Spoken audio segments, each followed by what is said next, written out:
বন্ধুরা, এই বর্ষাকালে কার কার না পকোড়া খেতে ভালো লাগে কমেন্ট করে জানাবেন অবশ্যই।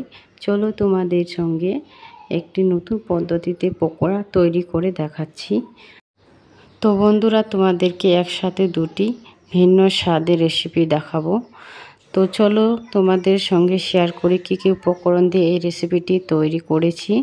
তো এখানে বাঁধাকপি নিয়ে নিয়েছি বন্ধুরা, আর নিয়ে নিয়েছি একটা পেঁয়াজ কুচি, দিয়ে দিলাম কটা কাঁচা লঙ্কা, আর হাফ চামচের মতো হলুদ গুঁড়ো, হাফ চামচের মতো লঙ্কার গুঁড়ো, আর দিয়ে দিয়েছি পরিমাণ মতো লবণ, আর দিয়ে দিলাম 1 কাপের মতো বেসন, একটা ডিম দিয়ে এটাকে সুন্দরভাবে মেখে নেব।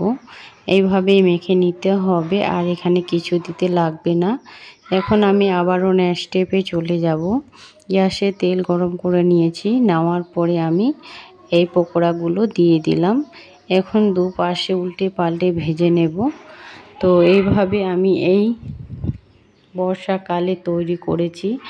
আর বিকালে চায়ের সাথে যদি এরকম পকোড়া হয় কার না ভালো লাগে কমেন্ট করে অবশ্যই জানাবেন।